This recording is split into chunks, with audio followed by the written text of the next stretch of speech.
صباح الخير، صباح الفل والجمال. بصوا بقى، انا هفتح على علبة الجبنة بتاعتي اللي انا عاملاها معاكم. بصوا بصراحة انا فتحتها امبارح عشان اخدت حتة. تمام، بصوا بقى اوريكم الجبنة وريحتها وجنانها. كل حبايبي كلهم متابعيني. دي الجبنة بتاعتي اهو. بصوا بقى، انا سبتها في حدود شهر او شهر ونص بره، فبدأت تقدم. شايفين اللون الصفار ده؟ معنى كده ان الجبنه بدأت تبقى ايه، قديمه كده شويه. مش عارفه شايفين ولا لا؟ شايفين كميه الشطه اللي على الوش؟ انا عايزه الحق الجبنه قبل ما تتهري. طب هتعملي ايه يا تيتا؟ هجيب العلب بتاعتي. انا العلب دي اساسا جايبه علب طحنيه. العلب دي كلها انا جايبها ببلاش بصراحه من المحلات بتاعت سيلفي يعني. تمام، لازم ايه، هشيلهم في التلاجة اهو. شايفين الجبنه؟ اوريكم الجبنه وافتحها قدامكم علشان ايه. يا سلام، شايفين الملاح بتاعها جمد ازاي اهو. ادي الجبنه بتاعتي فله، لا تقولوا فيها حاجه ولا دودت ولا الكلام الفاضي ده، لا. يا لهوي، مش يعني انا همسكها بالعافيه اصلا. بدات تتهري، ده من شهر واحد، فما ينفعش. لازم اطلعها بقى، انا ايدي نظيفه. واحط لها بقى الملاح بتاعها اهو. هرصهم كويس، ومعاهم برضو الشطه بتاعتهم اهو. الشطه دي هي ايه، الماده الحافظه بتاعتها اهو.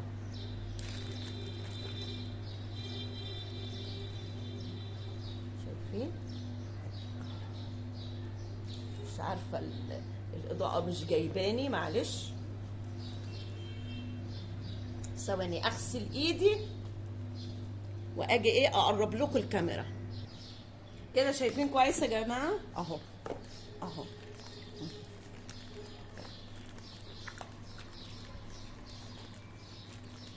الحتت دي كانت كبيره، عايزاها زي ما هي، ما تحطهاش كده.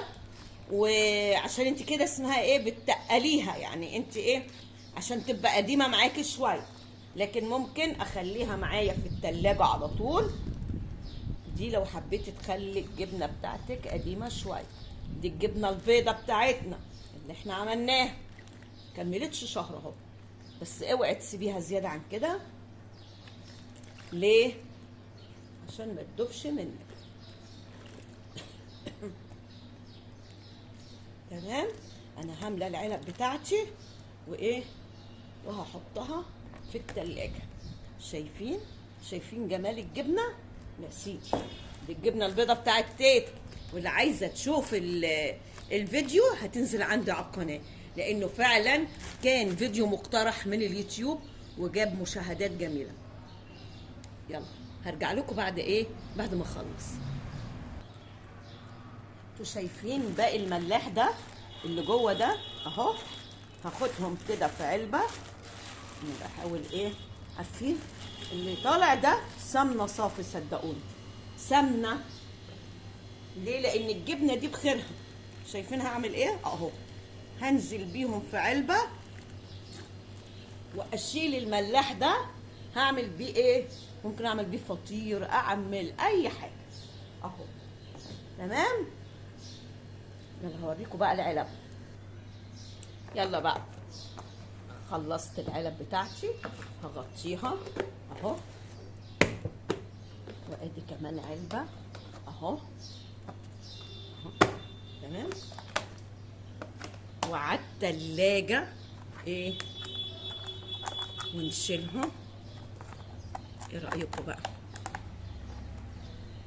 شايفين اهو، ادي علبة وادي علبة وادي علبة. هروح اشيلهم في التلاجة. تمام، عشان ايه، الجبنة بتاعتي ما تتهريش وتقدم قوي. عايزة تخليها قديمة، خليها بره شوية لغاية ما تبقى قديمة جدا جدا، هي والملاح بتاعها. حلو، يلا هشوف هعمل ايه بعد كده. اكيد كلكم من عشاق الجبنه والبطيخ، صح؟ لا، ولو الجبنه بتاعت تيتا دي تبقى حاجه تانية خالص. يا جماله، ايه ده؟ سمنه، زبده، جميله لو عملتوها بالطريقه بتاعتي. وايه يبقى اللبن جاموسي ومن مصدر موثوق منه. تمام تمام يا كده. الله الله على حته البطيخه، تستاهل بقكم يا جماعه. امم ايه رايكم؟ تحفه. تسلم ايدك يا تيتا على الجبنه الجميله دي. تتاكل كده من غير عيش كمان. يا ريتكم معايا. سبسكرايب عشان وتشيروا لكل اصحابكم، ولما ندوس على الجرس تيجي علامه سودا هيوصل لنا كل جديد مع تيتا في المطبخ. يلا بقى اللي ما اشتركتش تشترك عند تيتا منى. يلا بينا.